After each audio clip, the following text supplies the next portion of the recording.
beginning, man has struggled ever onward in his conquest of time and space. For countless centuries, lofty mountains mutely challenged him, standing as stalwart barriers across his path. Upon the oceans that surrounded him, he launched his ships. At the mercy of wind and tide, they made slow headway across the waters. Over the lowlands, the wilderness of desert and green valleys, he plodded his weary way, earthbound in the conquest of time and space. But man is no longer earthbound, and Lockheed rides the airways with a thrust of bright propellers and the flash of gleaming wings. And behind this Lockheed lies aviation history. In 1903, on the plains of Kitty Hawk, North Carolina, this history began.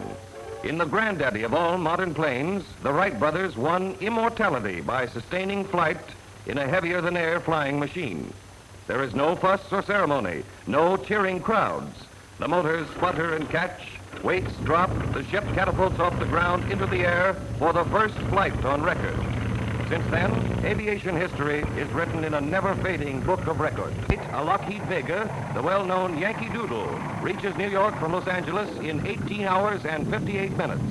At the controls are Colonel Arthur Goebel and Harry Tucker. In 1929, Captain Frank Hawks climbs aboard his Lockheed to set a new transcontinental mark. Good luck, Captain. New York is only 3,000 miles away. Off on his way to a new record, one of the many he is to establish in the years that follow.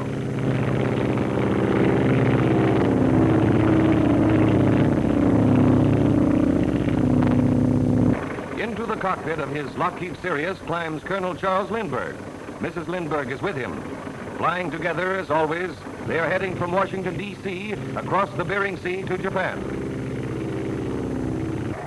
A perfect landing after almost half the world has rolled by beneath their wings. Cheers and waving flags as Tokyo greets them. That same year, 1931, Lockheed Vega, after establishing a new feminine altitude record of 28,743 feet. Nice going, Miss Nichols. 1933, a famous Lockheed, the Winnie Mae, carrying a famous flyer, comes home from a solo flight around the world. What an achievement for Wiley Post. First man to fly around the world alone, and first to fly around the world twice, both times in a Lockheed. Colonel and Mrs. Lindbergh are starting on another and perhaps their greatest journey. A 29,000-mile survey flight from New York to Labrador, Greenland, Iceland, Europe, the Azores, Africa, Brazil, and return to New York. 1934 finds Sir Charles Kingsford Smith, together with Captain P.G. Taylor, completing a 7,000-mile trip from Australia to Oakland, California.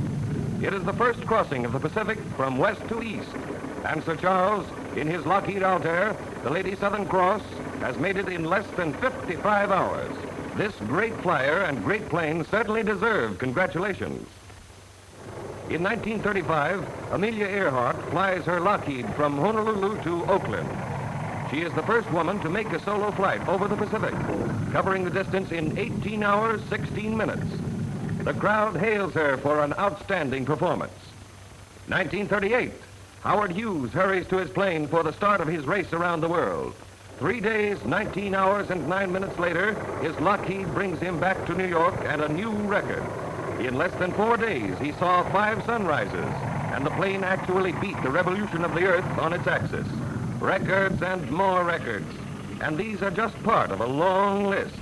But exciting as they are, they mean nothing to the true goal of aviation unless the experience gained is applied to further the speed, safety, and all-round performance of air transportation. And with the cooperation of the pilots who made these famous flights, Lockheed has been able to achieve that performance and create new standards of efficiency.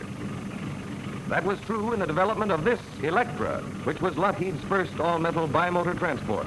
It made history on the air lanes of the world, and every subsequent model has lived up to its tradition.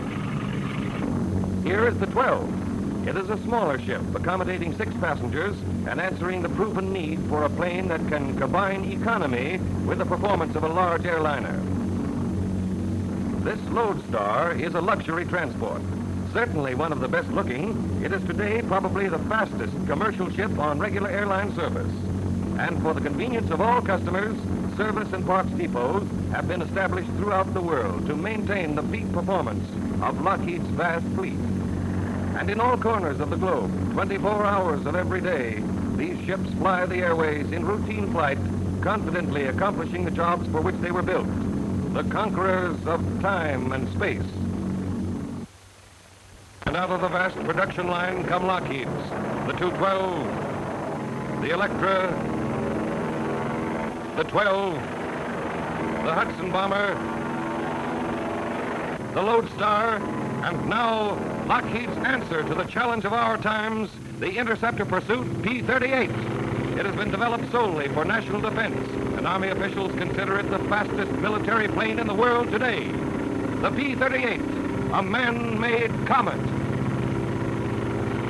The P38 is a completely new development in conception and design. The purpose of this deadly single-seater fighter is to prevent any would-be attacker from reaching his objective. Lockheed is building vast quantities for the United States Army, and many of its features are closely guarded military secrets. But it can be revealed that the P-38 will climb a mile in a minute, and its motors are so quiet that it can approach any target almost without warning. And as wings soar higher above America, so are soaring the hopes of free men the world over. For they know that whether it be for commerce or defense, ship for ship, American planes have no equal.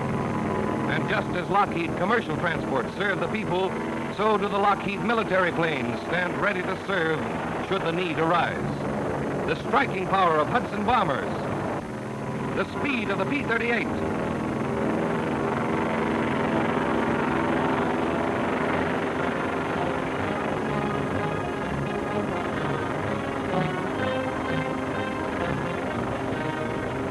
envisioned by Lockheed, engineered by Lockheed, built by Lockheed.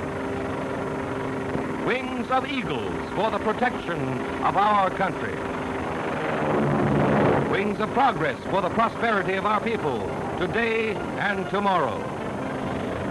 And the airplane of that tomorrow, who knows what it will be, for the march of aviation has been so swift. But whatever it is, the world will look to Lockheed leadership then as it looks to Lockheed for leadership today.